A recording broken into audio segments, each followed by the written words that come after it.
Então, vamos iniciar pela RAV 8 vezes, né? Eu costumo dizer que a RAV 8 vezes ela tem uma complexidade maior em virtude de centenas de mandados de segurança em grupos de aproximadamente 10 pessoas que foram impetrados ali na década de 90. Tá? Foram mandados de segurança impetrados por um advogado chamado Aguinaldo Rocha. Esse advogado deve ter sido indicado ali pela atual presidência, a presidência da DEM da época, ou algum diretor ali da época, não sei exatamente quem, até porque a gente ainda não estava, né, Moisés? Mas aí, a gente ainda não estava na DEM, mas, enfim, o advogado Aguinaldo Rocha impetrou centenas de mandados de segurança em grupos de aproximadamente 10 pessoas, tá?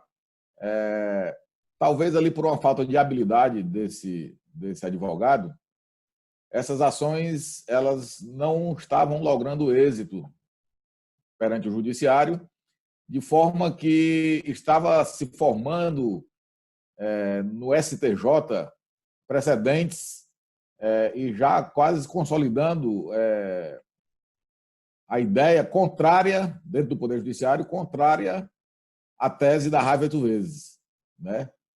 E realmente os recursos desses mandados de segurança, quando chegavam no STJ, os ministros nem queriam mais escutar a sustentação oral, porque a tese já estava praticamente consolidada e, repito, contrária à nossa tese da RAV 8 vezes.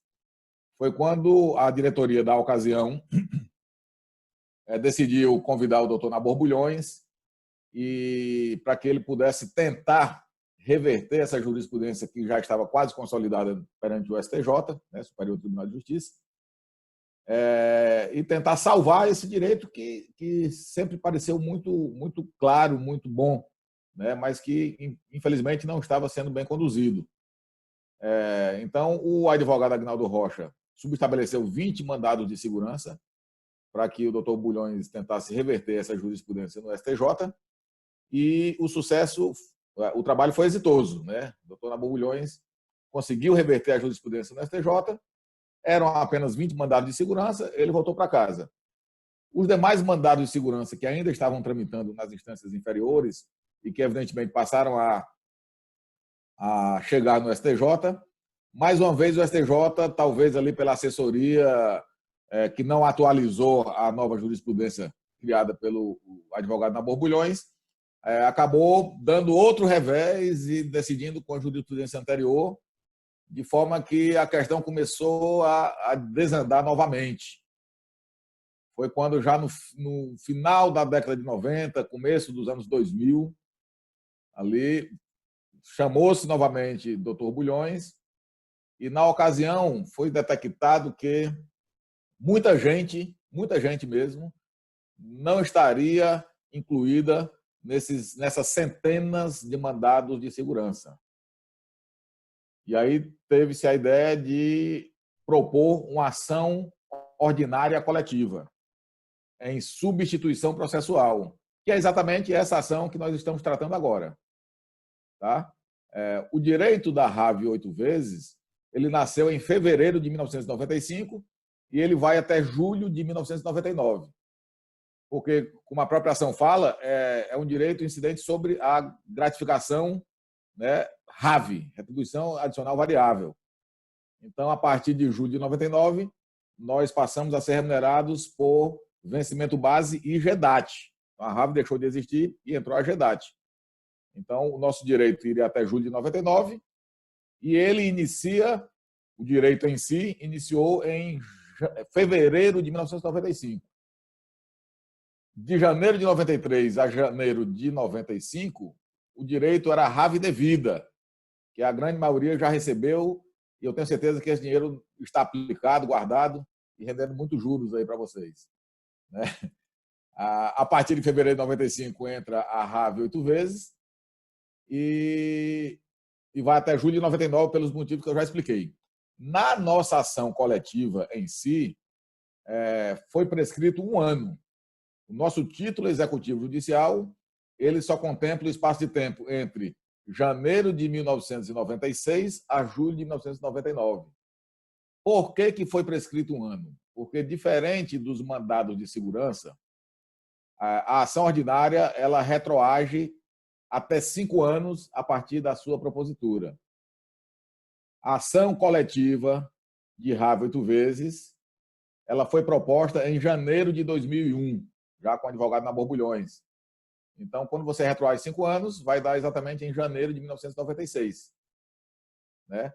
Por que deixou prescrever um ano, Thales? Porque foi exatamente no período em que o sindicato passou a acionar o doutor Naborbulhões para reverter aqueles mandados de segurança, e nessa ocasião foi detectado que muita gente não estava integrada, não estava incluída nesses mandados de segurança.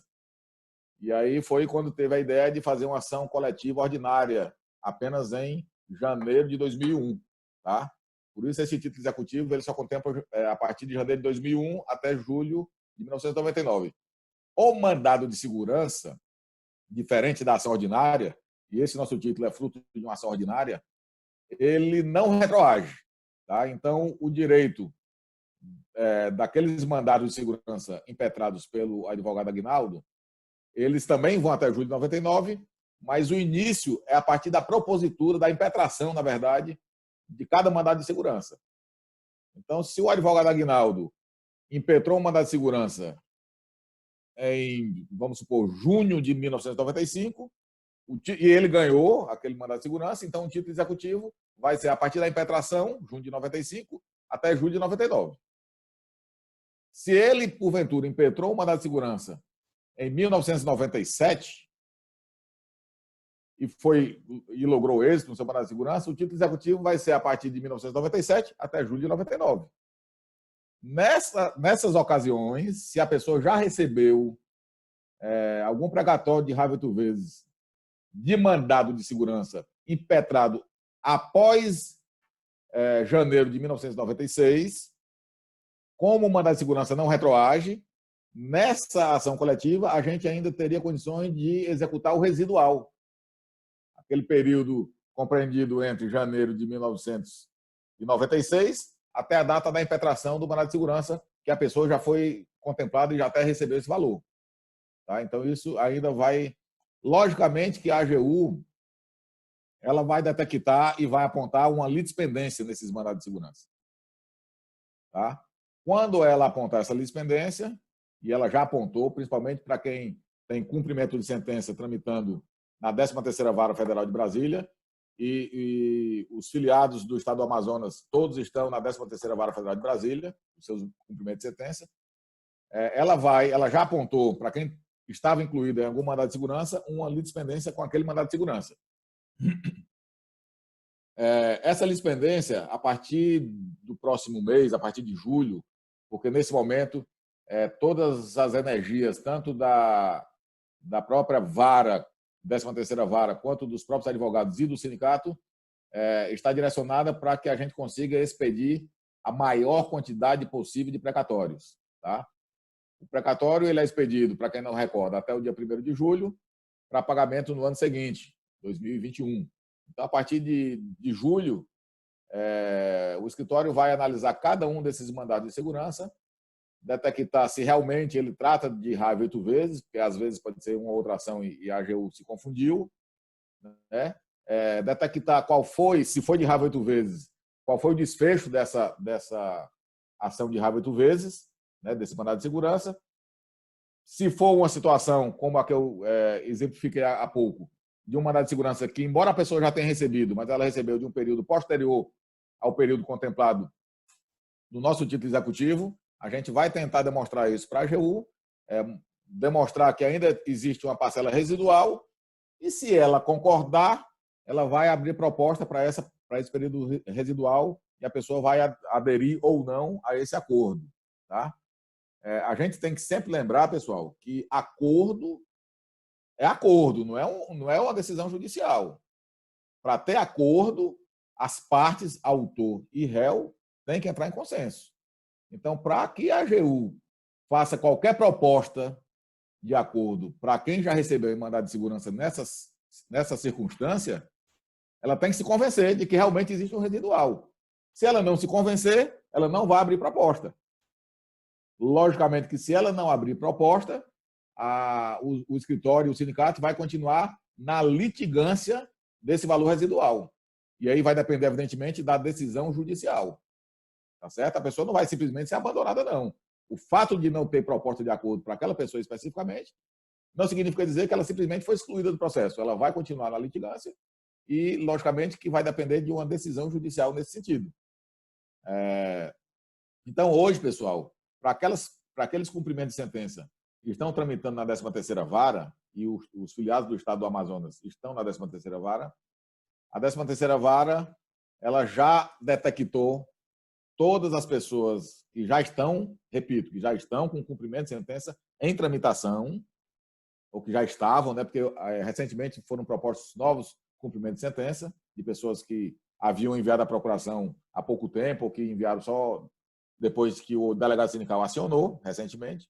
Então, para aquelas pessoas que já estavam com cumprimento de sentença tramitando, a Procuradoria Regional da Primeira Região ela já nos enviou uma planilha geral de todas essas pessoas de cumprimento de sentença, informando o valor que ela estava propondo para aquelas pessoas que ela entendeu aptas a firmar o acordo, apontando aquelas pessoas que ela entende que não têm legitimidade para estar incluída na execução, que são exatamente aquelas pessoas que não constam na lista da petição inicial, e informando também aquelas pessoas que a AGU entende que não está apta por litispendência, em alguma ação judicial, muitas das vezes nesses mandados de segurança que eu acabei de falar.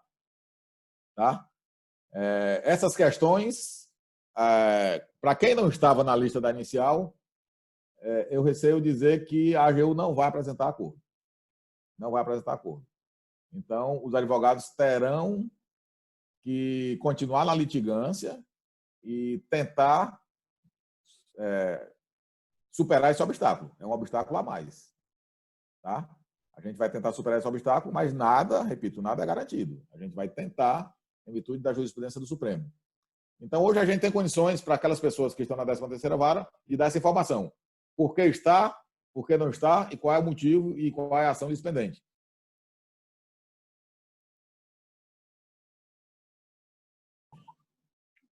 É o seguinte, eu faço parte da RAV 8 vezes, eu já fiz até o termo de anuência, mas o meu nome não saiu em nenhuma das duas relações. Por quê? Nenhuma das duas relações. Veja só, dona Maria Angietti, as relações que a gente publicou foram do acordo com a 4ª Região, tá? Que são os filiados dos estados do Paraná, Santa Catarina e Rio Grande do Sul. Para a senhora que está na 1ª Região, que é na 13ª Vara, o simples fato de ter aberto o termo de anuência significa que a AGU já fez proposta para o seu cumprimento de sentença. Tá bom? Então, a senhora já está incluída e, muito provavelmente, já está com o seu termo de anuência protocolado nos autos do seu cumprimento de sentença. Mas tem mais uma novidade. Pode ser que a senhora nem precise esperar até o ano que vem para receber esse valor. Por quê? Porque a gente, inclusive, publicou uma nota no site que, a partir do ano passado, fruto de uma emenda constitucional ocorrida em 2016, mas só regulamentada pelo Conselho Nacional de Justiça a partir de dezembro do ano passado, resolução 303, passou-se foi criado, na verdade, o Instituto dos créditos super preferenciais. A ordem cronológica, a ordem de preferência dos precatórios contra a Fazenda Pública, até então era créditos alimentares, eram os prioritários, e, na sequência, eram os créditos comuns. A partir de dezembro do ano passado, além do alimentar e do comum, foi criado o crédito alimentar super preferencial. Estariam contemplados nos créditos alimentares super preferenciais os credores idosos acima de 60 anos de idade, as pessoas portadoras de deficiência física, nos termos da lei, que agora eu esqueci o número da lei, e as pessoas portadoras de doenças graves nos termos desta mesma lei. Tá? Logicamente que o critério da idade é simples, de simples comprovação. Basta informar a data de nascimento, que já fica claro que a pessoa tem acima de 60 anos.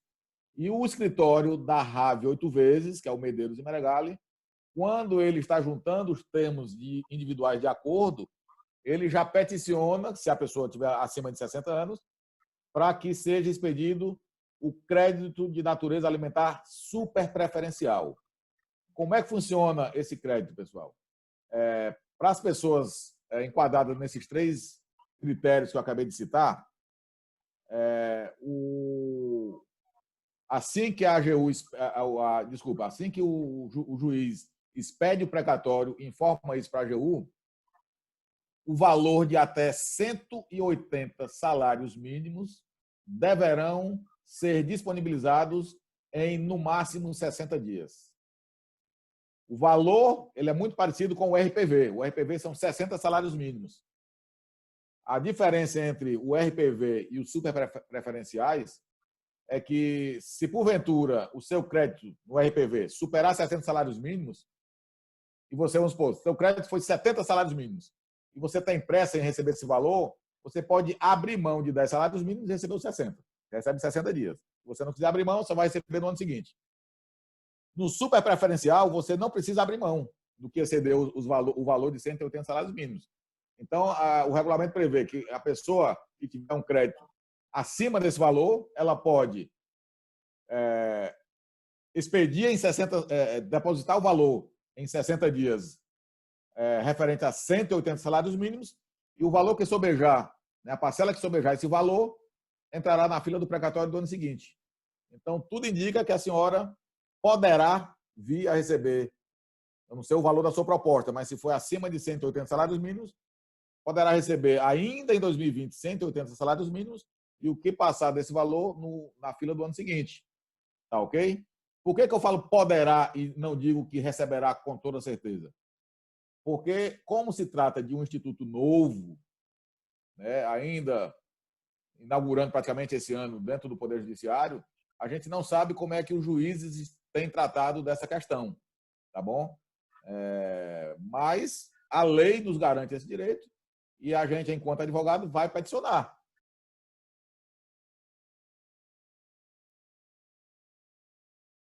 Bom dia. Bom dia.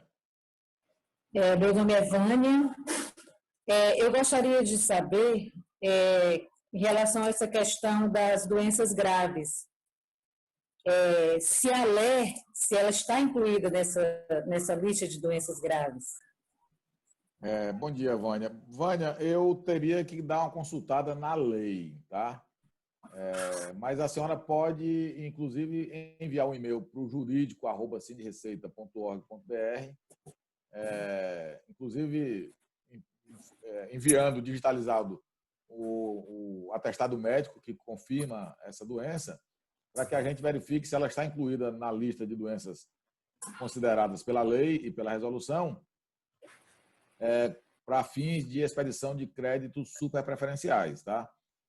Informo de antemão, pessoal, que para a questão das doenças, como é que está procedendo? Na verdade, eu, como diretor jurídico, acabo ficando ali administrando os procedimentos realizados por 3 escritórios diferentes. Nós temos o escritório Medeiros e Meregali, que está cuidando da RAV 8 vezes. Nós temos o escritório da doutora Diloé, que está cuidando dos 28 de Brasília. E temos o escritório Oliveira, que está lá de Fortaleza, que está cuidando dos 28 em Fortaleza. E cada escritório tem um procedimento próprio, né? E o jurídico, na verdade, tem que tentar uniformizar o máximo possível esses procedimentos. E com relação ao superpreferencial, o que foi que a gente detectou? Que o Medeiros e Meregali ele já está peticionando o destaque do crédito superpreferencial, mas a Diloé, e no caso do Medeiros e Meregali, com o critério da idade, que é um critério simples, objetivo.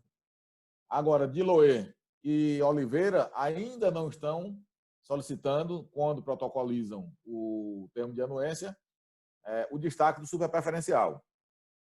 A Diloé justificou em virtude de um complicador que nós estamos ainda atravessando, em virtude de o processo dos 28 de Brasília, ele ainda está como processo físico, ele ainda não foi migrado para o processo eletrônico. Em virtude da pandemia, as sedes do Poder Judiciário foram todas fechadas e os servidores foram todos para o home office. Segundo as normas dos tribunais, o processo físico ele só pode ser peticionado fisicamente. E a gente ficou num conflito. Bom, eu tenho aqui alguns termos de anuência para protocolar, a vara está fechada, eu não tenho como protocolar fisicamente e nem teria como protocolar eletronicamente. E como é que eu vou fazer? Não vai expedir precatório nenhum? Então, a gente conversou com o magistrado por telefone, conversamos com a diretora de secretaria também por telefone, e eles autorizaram que a gente, mesmo sendo um processo físico, protocolasse esse sistema de anuência da ação de Brasília, de 28%, da Diloé, por meio eletrônico. Em função desses complicadores, ela preferiu não tumultuar um pouco mais aí, isso poderia refletir em tumulto, até porque, como eu falei, o juiz ainda talvez não saiba ainda como manejar esse instituto, preferiu ainda não peticionar o destaque do superpreferencial. A gente preferiu peticionar normalmente, aguardar o dia 1º de julho e, a partir de então, sim, ela poderia pedir o destaque do superpreferencial, mesmo para aqueles precatórios que já foram expedidos. Tá? Esse foi o procedimento. O Oliveira Advocacia também foi o mesmo procedimento. Lá nós nos deparamos com um cálculo que veio equivocado por parte da AGU, por isso que teve o recálculo. Né? Aí entramos em pandemia, em isolamento, os servidores passaram a trabalhar em home office. Em home office, a semelhança do que acontece na Receita, o sistema fica mais lento. E a nossa preocupação inicial era exatamente expedir o máximo possível de precatórios daquelas pessoas que entregaram os seus termos de anuência.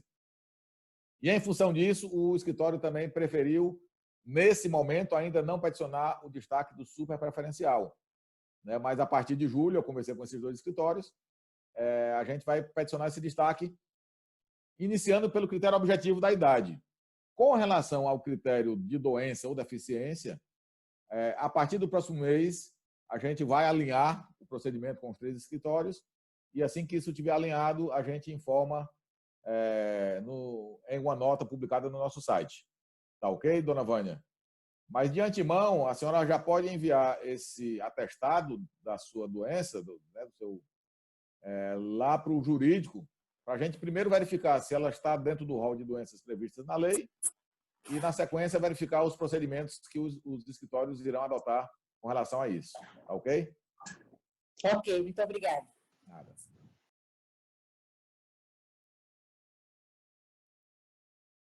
Superada a raiva 8 vezes, a questão dos 28,86%, foram 2 acordos. Né? O primeiro acordo, aliás, o primeiro acordo de todos os acordos que a gente firmou, que tem firmado e que vai firmar com certeza ainda em outras situações, foi o dos 28,86% de Fortaleza. Né? Esse acordo foi um trabalho desenvolvido ali por mais de 6 anos. Né? A gente evoluiu, quando chegou no limite, a lei de arbitragem foi alterada, foi suspenso todas as tratativas com a Fazenda Pública.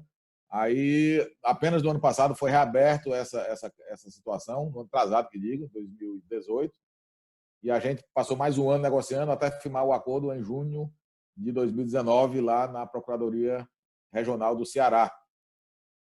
É bom que se ressalte, pessoal, que muita gente reclama que o deságio nos 28,86% de Fortaleza é grande.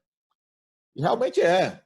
Na verdade, se a gente olhar a grosso modo, todos os deságios de todas as ações foram grandes. Mesmo o de 15% é grande. Vá para um restaurante e peça um desconto de 15%, ver se o dono do restaurante te consegue, duvido. Vá comprar um eletrônico, ou uma roupa, ou qualquer coisa, e ver se o lojista vai te conceder 15% de deságio. 30% é impossível, 35% então nem pensar. Então, são deságios realmente considerados, né? Sem dúvida. Mas, diante das dificuldades impostas no processo judicial contra a Fazenda Pública para que a gente consiga colocar esses valores no bolso de cada um dos beneficiários, o deságio se apresenta vantajoso. Né? O acordo, pessoal, ele tem que se mostrar vantajoso de lado a lado, tanto para o autor quanto para o réu na ação judicial. Né? E o deságio, o percentual de deságio, ele varia de acordo com a dificuldade detectada pela AGU para que a gente consiga pagar o precatório. Quanto mais difícil se mostrar o pagamento, quanto mais distante for até conseguirmos efetivar o pagamento, logicamente, a AGU sabe disso, ela vai propor um deságio maior. Quanto menor forem os obstáculos até a gente conseguir implementar efetivamente o pagamento, logicamente que a AGU vai oferecer um deságio menor, né? E foi isso que aconteceu com a ação de Fortaleza. A ação de Fortaleza, ela contempla mais de 10 mil pessoas, veja que universo gigantesco. Foi uma ação que o juiz determinou o desmembramento para fins de execução em grupos de 50 pessoas. Cada grupo desse, pessoal, é bom que você tenha em mente que ele é um processo diferente. Ele tem uma numeração diferente, são processos desmembrados. O que significa dizer que, na ação de Fortaleza, foram desmembrados 216 processos de execução, que hoje a gente chama de cumprimento de sentença. A ação de Fortaleza enfrentou a ação rescisória. A ação de Fortaleza enfrentou repercussão geral de legitimidade do sindicato para contemplar, naquele título executivo, os filiados de todo o país, porque, a princípio, a AGU só queria contemplar os filiados que, à época da pressão inicial, residiam no estado do Ceará. A ação de Fortaleza, ela enfrentou tudo e todos os obstáculos possíveis e imagináveis que uma ação pode enfrentar. Tanto é que a ação foi proposta, a fase de conhecimento, em 1997. 3 anos depois, a fase de conhecimento já tinha transitado em julgado. Foi rapidíssimo, 3 anos de ação. Veja, o título executivo da Rávea 8 vezes demorou 15. A ação de Fortaleza demorou 3 para surgir. Só que, a partir do surgimento do título, até a gente começar a executar, foram mais de 10 anos. Pelo menos 10 anos. Mais de 10 anos. Quando, na verdade, nós começamos a executar, até porque o prazo prescricional são de 5 anos, em 2004. 4 anos só para a gente começar a protocolar os cumprimentos de sentença. Protocolar os cumprimentos de sentença, antes da AGU impugnar, que na época chamava de embargos da execução, o processo foi sobrestado, os cumprimentos de sentença, porque enfrentou rescisória, aí o juiz sobrestou, até o trânsito em julgado da rescisória. Depois, enfrentou a repercussão geral no Supremo, com relação à legitimidade do sindicato em representar toda a categoria. Ficou sobrestado mais uma vez. Ficou sobrestado durante uns 2 ou 3 anos, quando a gente tentou fazer, iniciamos a tratativa com a AGU. Então, o que é que se tem hoje na ação de Fortaleza? Dos 216 processos de execução desmembrados do processo mãe, a AGU já impugnou 16, aproximadamente 16, e ainda tem prazo para impugnar 200. Quando ela impugnar os 216 por completo, o juiz terá que proferir 216 sentenças. Dependendo da decisão, serão 216 recursos de apelação para o tribunal da 5ª Região. O tribunal, por sua vez, terá que proferir 216 acórdãos, que poderão ser objeto de 216 recursos especiais, que poderão também ser objeto de 216 recursos extraordinários para o Supremo. Depois que transitar em julgado e volta o processo para a vara para liquidar e expedir os precatórios, a gente ainda vai enfrentar exceção de pré-executividade. Fazendo um paralelo com a ação de Brasília, da doutora Diloé, a ação de Brasília, os embargos à execução transitaram em julgado em 2012. Em tese, se você pegar o manual de direito, processo de conhecimento, transitou em julgado, título executivo executou, embargos de execução, transitou em julgado, embargos de execução, liquida o valor e expede o precatório. O manual fala assim, o manual de direito. Mas, na prática, a teoria é diferente. Na prática, transitou em julgados os embargos da execução, estamos há 8 anos e ainda não conseguimos expedir um precatório sequer na ação da doutora Diloé. 8 anos depois do trânsito em julgado dos embargos.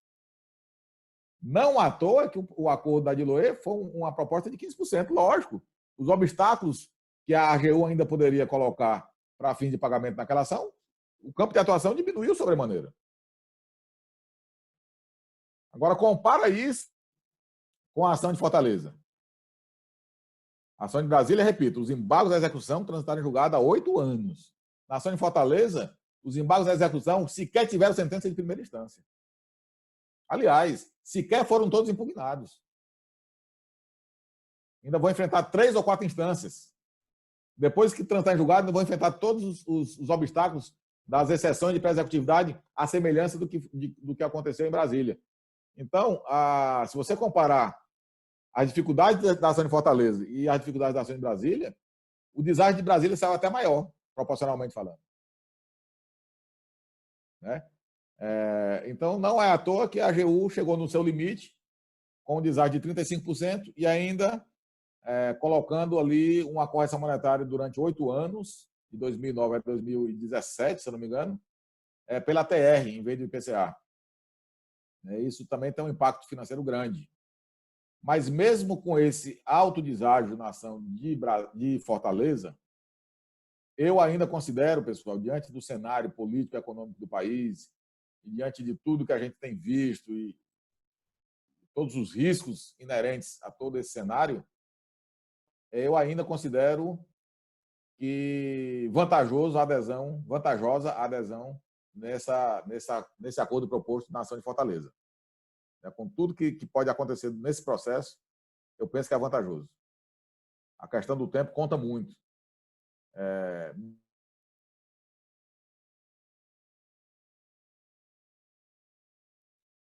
Pode ser que amanhã ou depois o governo dê um calote em todo mundo. Então, eu costumo dizer o seguinte, que quanto mais demora para a gente conseguir pagar, estatisticamente falando, maior o risco. Se você consegue pagar logo, o risco diminui. Isso é estatística. Então, eu penso que a ação de Fortaleza ainda é uma vantagem. Como é que foi o acordo de Fortaleza? Diferente do acordo de Brasília. O acordo de Fortaleza, nós firmamos um instrumento judicial de acordo, que foi homologado em juízo, e nesse instrumento foram estabelecidos parâmetros de cálculo e de deságio. Além dos parâmetros, foi estabelecido a questão das litispendências e a questão de quem tinha feito acordo administrativo. Tá? A AGU, por sua vez, ela pegou todas as pessoas incluídas nesses 216 cumprimentos de sentença, fez uma avaliação e detectou o seguinte: Thales, 6 mil pessoas, aproximadamente 6 mil pessoas, estariam aptas a fazer acordo. São essas pessoas que a gente vai propor valores. 4 mil e poucas pessoas estariam ou com acordo administrativo, firmado com a administração, e essas não estariam aptas a fazer acordo, ou estariam com alguma litispendência apontada, ou seja, pertencentes a uma outra ação, que também não estariam aptas a fazer o acordo.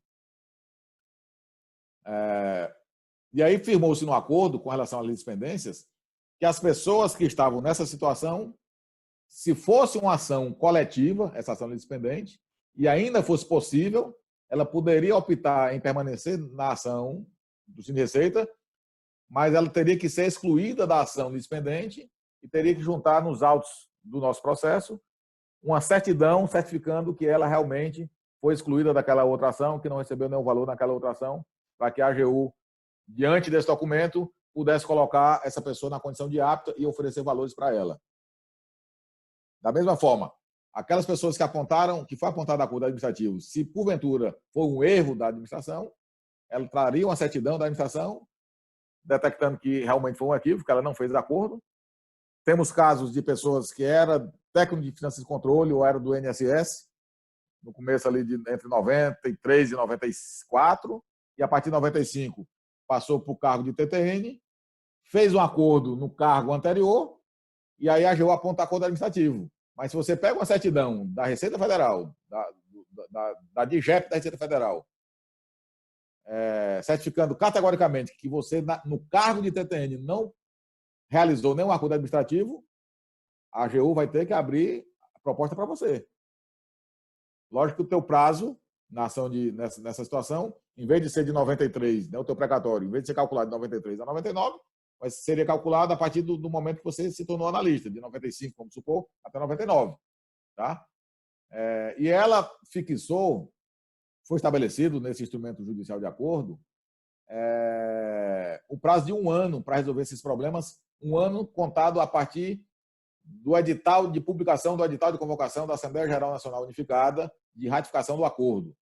A Assembleia Geral Nacional Unificada foi convocada em agosto do ano passado.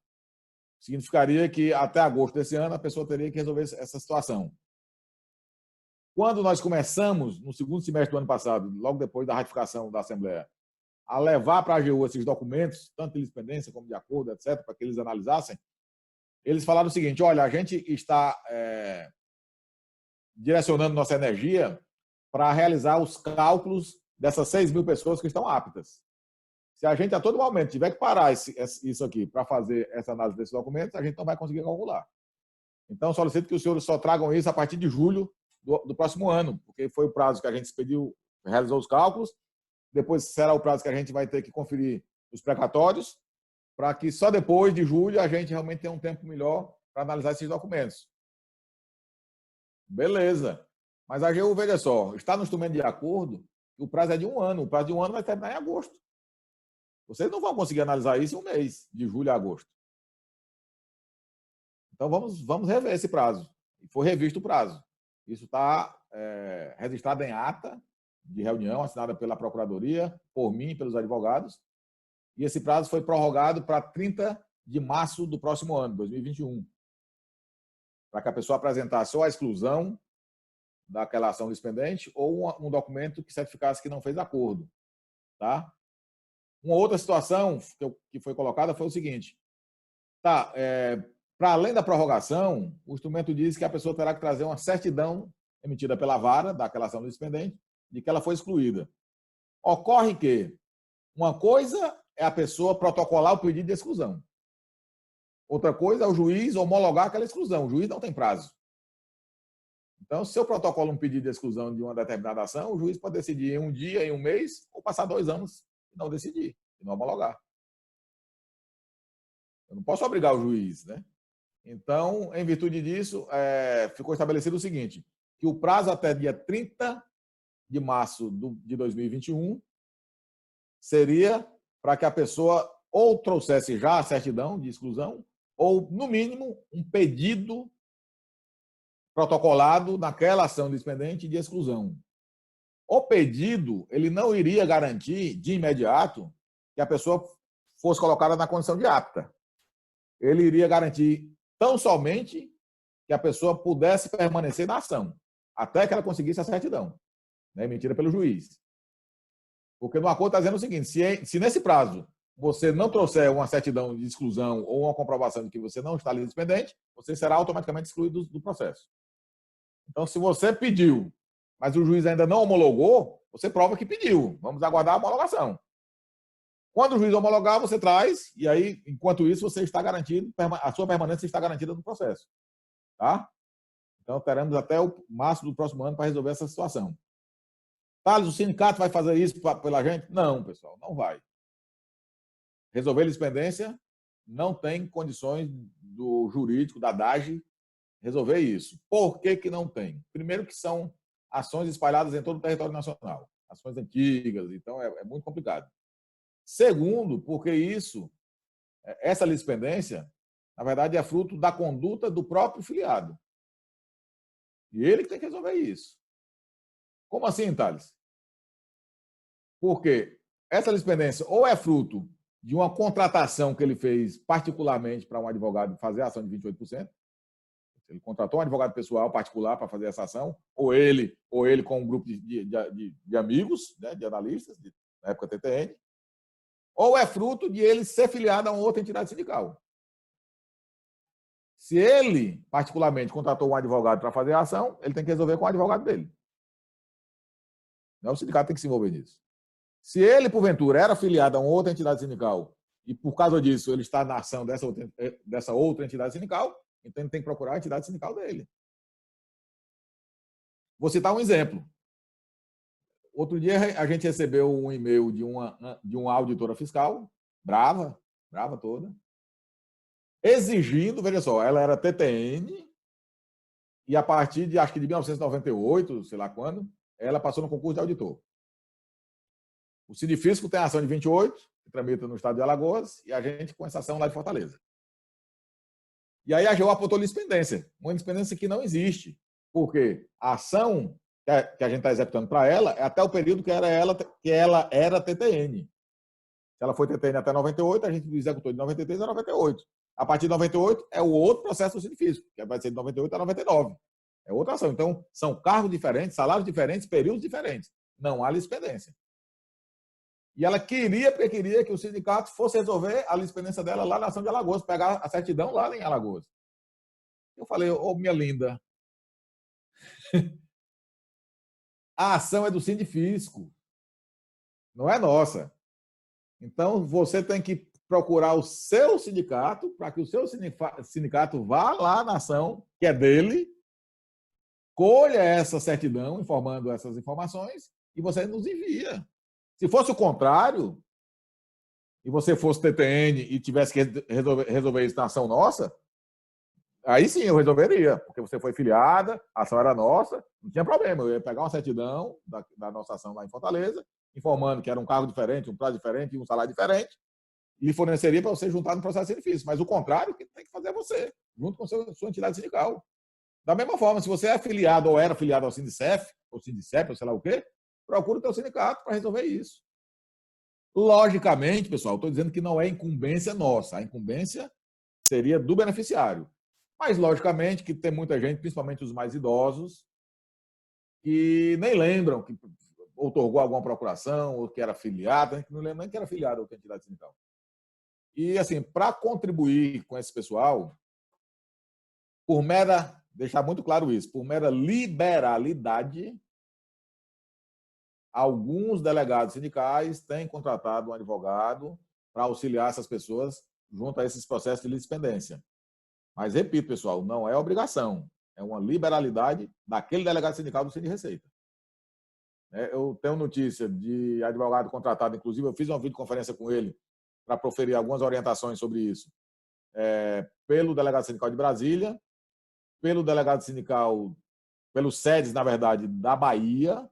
A Bahia contratou 2 advogados, porque muita gente da Bahia está com litispendência em Brasília, então eles contrataram um advogado para atuar em Salvador, aliás, no estado da Bahia inteiro, mas um advogado para atuar nas litispendências que tramitam em Brasília. Eu também fiz videoconferência com esses 2 advogados para a gente estabelecer procedimentos. Na verdade, o que esses advogados vão fazer inicialmente é analisar cada uma dessas ações apontadas como litispendente, produzir um breve relatório sobre o estado dessa ação, para, a partir daí, sendo possível, resolver a litispendência, porque às vezes não é possível. Tá bom? Tem várias situações que eu poderia passar uma manhã falando aqui sobre litispendência, mas eu acho que não é o caso. Tá? E com relação ao acordo administrativo, é a mesma coisa. Se você não fez acordo ou se você era de outro cargo, pega uma certidão da DGEP, informa isso para a gente poder juntar lá junto à AGU e tal. Thales, eu fiz acordo administrativo.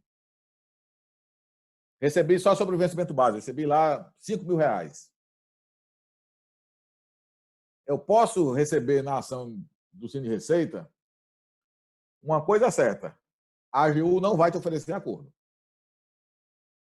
Você já fez acordo administrativo, recebeu qualquer valor, ela não vai te oferecer acordo, proposta de acordo. Se você quiser continuar na litigância, aí você vai ter que correr o risco de, além de não receber, ser condenado a pagar os honorários comerciais. Porque vai depender da decisão do juiz. Um auditor lá da Alagoas fez acordo e recebeu. Maravilha. Eu sei disso. Ele fez acordo, o advogado propôs a execução da diferença, o juiz deferiu, a AGU não recorreu, ele botou o dinheiro no bolso. Ótimo. Mas isso não é garantia de nada. Cada juiz é cada juiz. Cada AGU é cada AGU. Então, pode ser que o juiz não defira dessa forma, pode ser que ele deferindo dessa forma a AGU recorra, e aí vai para o tribunal. Então, são infinitas variáveis, né? Então, não dá para garantir, porque um auditor, vários auditores receberam lá em Alagoas, isso não é garantia nenhuma que você possa receber aqui. O risco é grande. Thales, eu recebi na ação do Sindicep, mas lá eu recebi só sobre o vencimento base. Eu tenho como brigar aqui para receber sobre a RAV? Mesma coisa, pessoal. A AGU não vai oferecer acordo nessa situação. O que a gente ainda poderia, e aí cabe ao advogado, se porventura, aqueles advogados que já foram contratados pelos delegados sindicais, se eles, analisando o processo do Sindicep, detectarem que a petição inicial, na petição inicial, o pedido era apenas sobre o vencimento base, se lá, repito, na petição inicial, protocolada, lá na fase de conhecimento, o advogado pediu a incidência dos 28,86% só sobre o vencimento base, está muito claro, se tiver muito claro lá, aí a gente pode pegar uma certidão, pegar esses autos do processo, etc. e tal, e tentar provar para a AGU que não existe litispendência com relação à gratificação RAV, porque o pedido inicial foi só sobre o vencimento base, e o do sindicato era base inicial. Então, a parte do vencimento base está fora, é aumentar a litispendente, mas a RAV não estaria. Se a gente conseguir convencer a AGU disso, ela pode até apresentar proposta de acordo. Se não conseguir, a gente tem muito argumento para continuar com a ação de execução. Tá? Muito argumento. O risco é menor nessa situação. Tá ok? Então, são várias situações, pessoal, que, se porventura o Moisés contratar algum advogado por aí para resolver as litispendências de vocês, depois a gente conversa com o advogado para evoluir da mesma forma como a gente evoluiu lá em Brasília e no estado da Bahia. Tá ok? A ação de 28 de Brasília está muito tranquila, é uma ação mais simples, porque é um processo só, com 1.800 pessoas, e inclusive a gente teve, em virtude de ser apenas um processo, como estabelecer uma prioridade dentro da AGU de apresentação de propostas. Então, a gente fez um primeiro lote experimental relacionados em ordem alfabética, mas a partir do firmamento do acordo, que foi baseado nesse lote experimental, a gente solicitou que eles calculassem, a AGU, calculasse os precatórios e fizesse as propostas de valores em ordem cronológica de nascimento, do mais idoso ao mais novo. Isso é possível porque é um processo só, com 1.800 pessoas. E a AGU se comprometeu a entregar 100 cálculos, a realizar 100 cálculos a cada 30 dias. E ela tem feito isso até mais do que isso. Já temos, acho que até o 7º lote, se eu não me engano. Agora, na ação de Fortaleza, algumas pessoas perguntam, tem alguma prioridade? Não, é impossível. É impossível, pessoal, ter prioridade em Fortaleza. Repito, são 216 processos de execução, todos eles misturados. No mesmo processo, eu vou ter uma pessoa nova, uma pessoa idosa, uma pessoa doente, tudo. Um morto, um pensionista, um herdeiro, tudo. No mesmo processo, 150 pessoas. Então, era humanamente impossível, tanto a própria quarta vara como a própria AGU, ficar pegando idoso, analisar 216 processos para saber quem era o mais idoso, o segundo mais idoso, o terceiro mais idoso. Não tinha como fazer isso. Então, como foi que a AGU fez? Ela começou a realizar cálculos da execução 1 até a execução 216. Então, ia tudo misturado. Execução 1, execução 2, entregava para a gente 50 execuções. Depois mais 50, mais 100. E à medida que a AGU entregava esses recálculos, a gente abria o termo de anuência. À medida que os advogados recebiam o termo de anuência, ele ia juntando em cada um desses processos de execução. Então, tem execução de 50 pessoas e tem um anuente. Tem outras execuções que tem 30, que tem 20, que tem 10, que tem 15. Então, os advogados vão juntando em cada um desses processos de execução e a quarta vara vai realizando a expedição de precatório conforme a sua conveniência. Quando chega dentro da vara, pessoal, as partes, autor, síndico, receita e réu, não tem mais ingerência. O Poder Judiciário não fez acordo com a gente, ele só homologou nosso acordo. Quem faz acordo são as partes. Então, entrou dentro da vara, a conveniência vai ser da vara, a gente não tem qualquer ingerência sobre quem vai expedir primeiro do que o outro.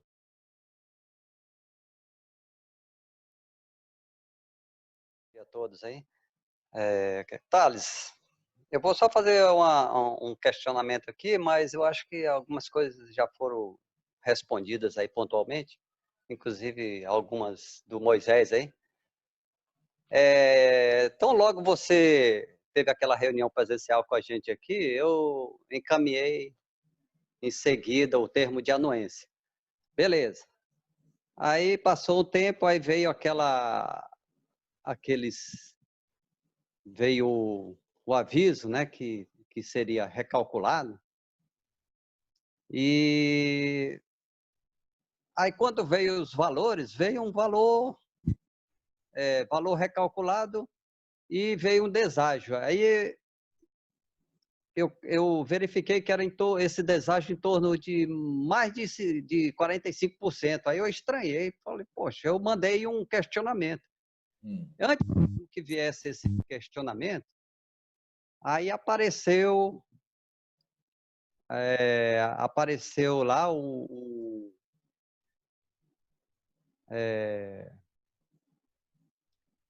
aviso de litispendência.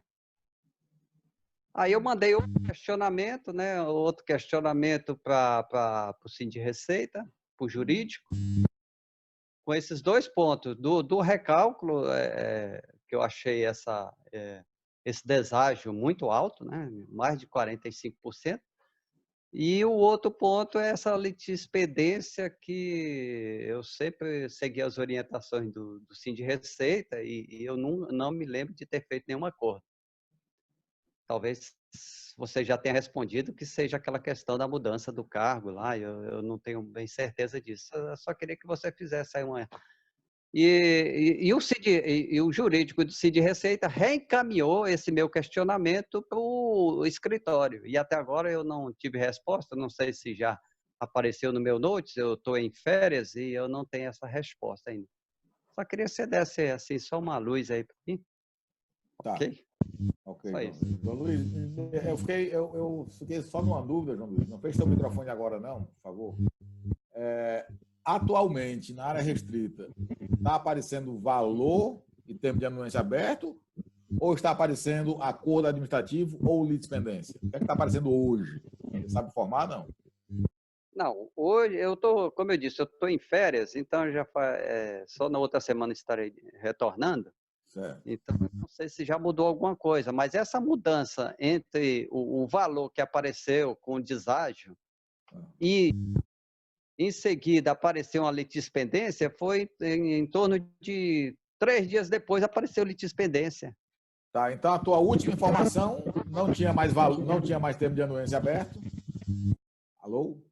Aí continuava termo de anuência aberto.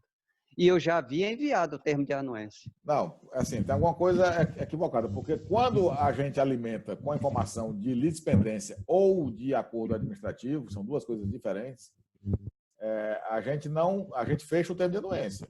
Então, ou a tua área restrita vai estar aparecendo o termo de anuência e os valores, ou vai estar aparecendo litispendência. O que pode ter acontecido é que lá no ano passado, final do ano passado, quando nós abrimos os termos de anuência, ter sido oferecido valor para você, nós disponibilizamos e você enviou o termo, etc e tal, ou lá no começo, como a AGU ela nos apresentou a lista de todas as pessoas, as 6 mil pessoas aptas, e as listas de quem estava com litispendência ou acordo, então antes mesmo deles oferecerem os valores, como as pessoas já estavam aptas, segundo a própria AGU, a gente abriu o termo de anuência para aquele pessoal, antes dos valores, né?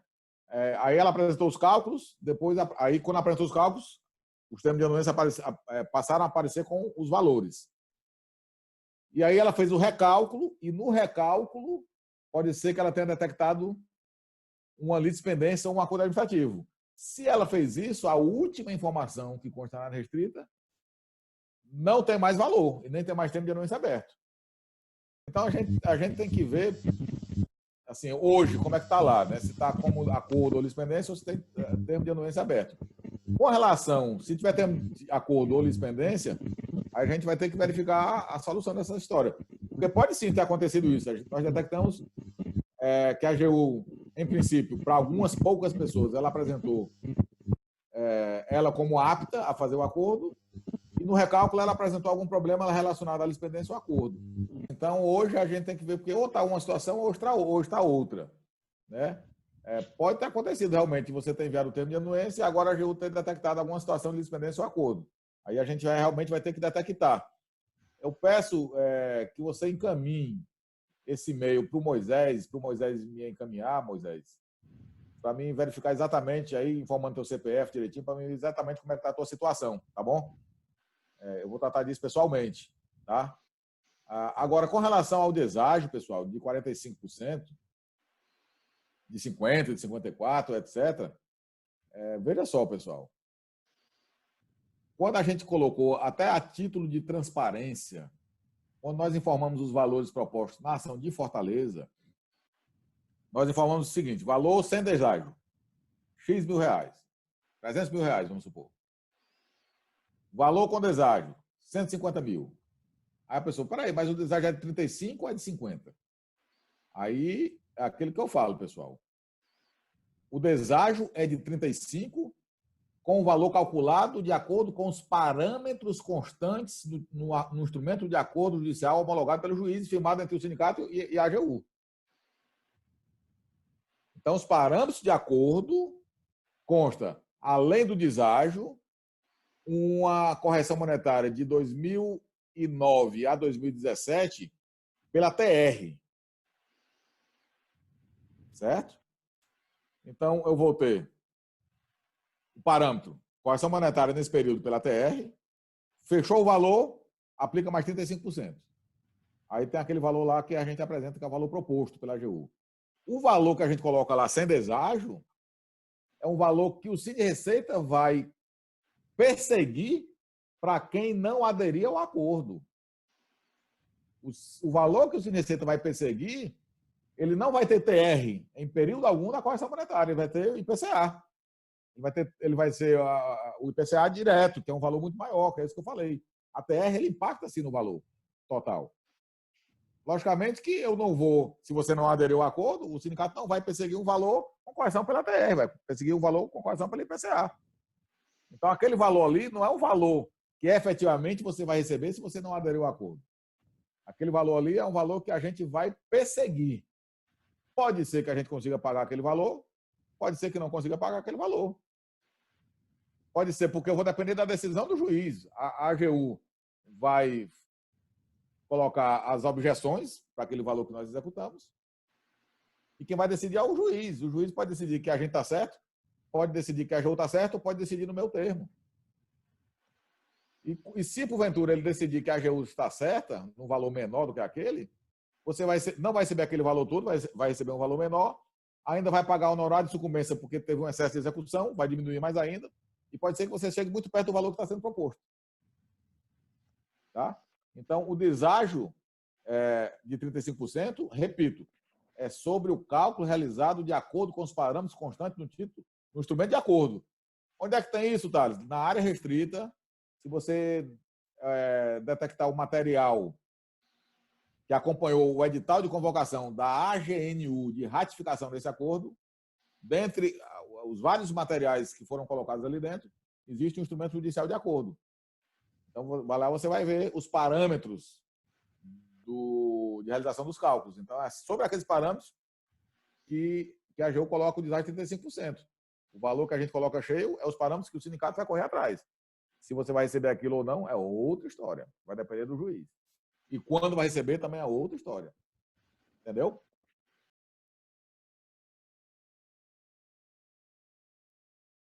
Pergunta para o Thales sobre o processo de 13,23%, Thales.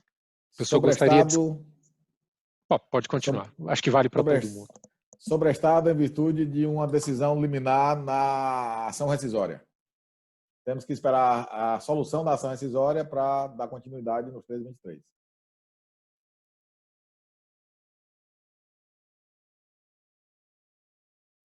O sindifisco, pessoal, ele tenta a todo momento impor a ideia de que ele foi exitoso na ADI que foi proposta, nem foi pelo sindifisco, foi pela associação Unafisco, né? Mas o nosso entendimento é que o único efeito, porque veja só, o pedido constante na petição inicial dessa ação direta de inconstitucionalidade foi para que fosse declarado inconstitucional o artigo da lei que aglomera os dois cargos numa única carreira.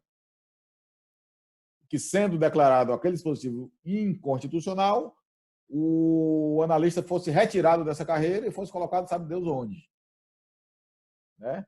E ele faz esse pedido apelando muito na parte financeira e militando, inclusive, contra os seus próprios filiados. Porque ele cita alguns precedentes do Tribunal de Contas da União indeferindo solicitação de aposentadoria de auditores que foram analistas, aproveitando o tempo de analista para ele aposentar pela regra de transição da paridade e da integralidade. Porque a Constituição fala o seguinte, ela determina você tem que ter X anos no cargo e X anos na carreira para poder se aposentar pela regra de transição da integralidade e paridade. Então, logicamente, que os auditores se utilizavam dos X anos do cargo e mais o X na carreira para poder aposentar com essas regras. E o TCU tentou combater isso e, ao invés do sindicato deles defender esse direito, eles usaram essas precedentes do TCU para tentar expurgar os analistas da carreira, separar da carreira e que o Supremo declarasse que os dois cargos da mesma carreira não poderiam existir. Usou como argumento também uma pseudo-bandeira do sindicato para promover a promoção de um cargo para o outro, o que foi uma grande mentira. O sindicato tem, inclusive, deliberações dos órgãos deliberativos, inclusive do maior órgão deliberativo do sindicato, que foi realizado em Curitiba, na Carta de Curitiba, deliberado e aprovado por mais de 300 lideranças nacionais espalhadas em todo o país, de que o Sindreceita não tinha bandeira de transformar o analista em auditor fiscal, salvo por meio de concurso. Então, temos tudo isso registrado, documentado, tudo. Está registrado em cartório. Agora, determinada parcela da nossa categoria, por meios próprios, se não por meio do sindicato, promoveu algumas ações aí de promoção. Logicamente que todas as ações foram improcedentes.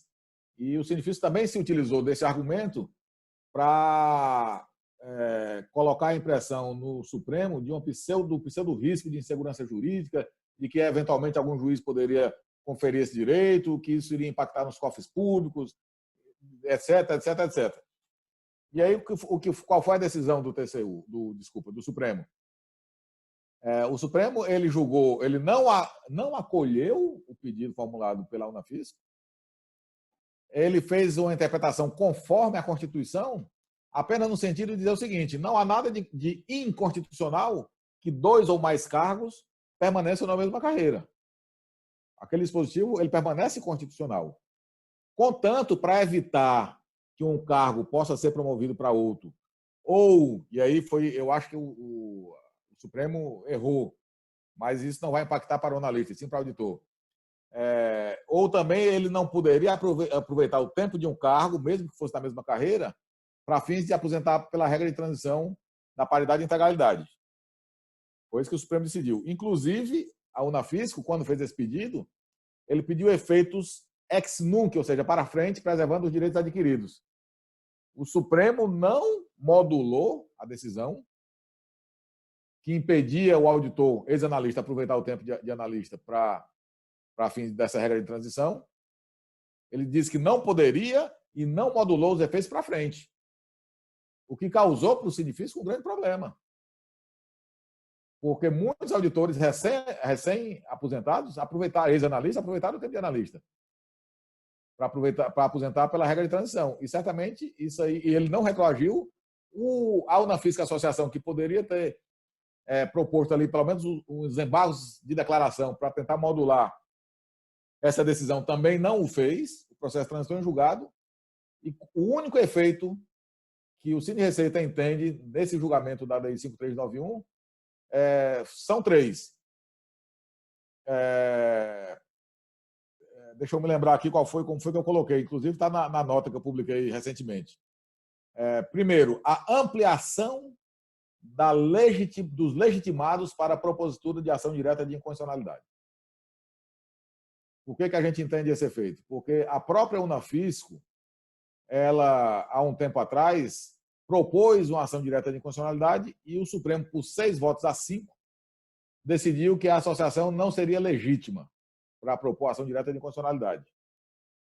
Agora, o Supremo refez o seu próprio precedente, acolheu e admitiu a Unafisco Associação como legitimada para a propositura de ação direta de inconstitucionalidade. Esse foi o primeiro efeito. O segundo efeito foi que ele reconhece que os analistas tributários exercem atividade específica da administração tributária, está lá também muito bem estampado no inteiro teor do voto da relatora ministra Rosa Weber. E, por fim, uma ressonância previdenciária, que foi essa que eu acabei de falar, que ele entende, por mais que a Constituição fale que em tempo de carreira, para o Supremo tem equiparado carreira a cargo, para fins de aposentadoria, contrariando, inclusive, o que diz a Constituição, no meu entendimento, no nosso entendimento.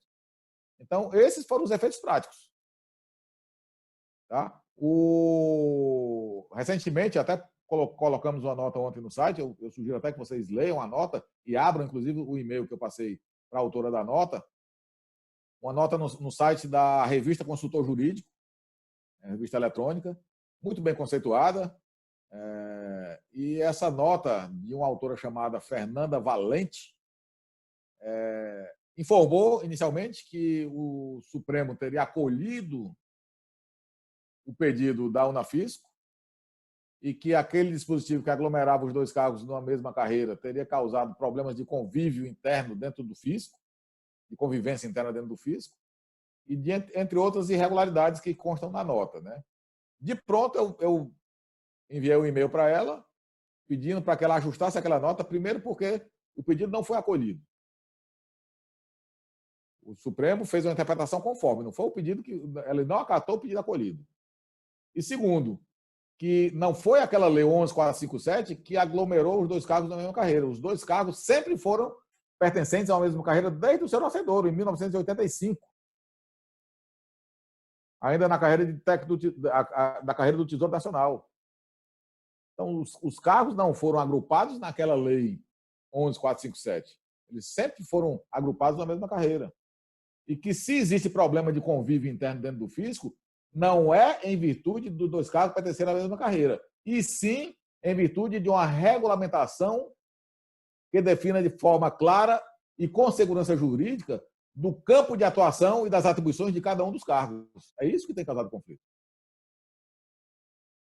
Então, eu enviei imediatamente esse e-mail para a autora. No dia seguinte, ela me respondeu, pedindo para me apontar onde eram que estavam as falhas da nota. Quando eu abri novamente a nota, ela já tinha mudado.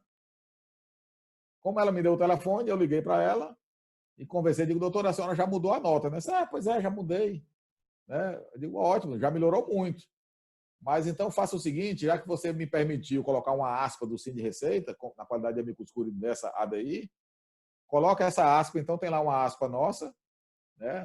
Que a gente preferiu dizer que os únicos efeitos dessa decisão, efeitos práticos dessa decisão, foi a ampliação dos legitimados para a propositura de ADI, a determinação expressa de que o analista tributário ele pertence à carreira específica da administração tributária, juntamente com o auditor, e a ressonância previdenciária nessa questão do tempo no cargo e tempo na carreira, né? Os efeitos práticos dessa decisão foram apenas esses, tá?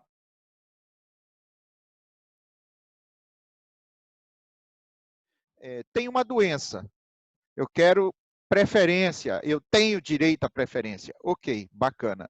O que o filiado tem que fazer para saber, ou então informar o jurídico que ele tem uma doença X, ou então já é uma pessoa idosa e ele acredita que tem que receber primeiro que todo mundo? Vamos lá.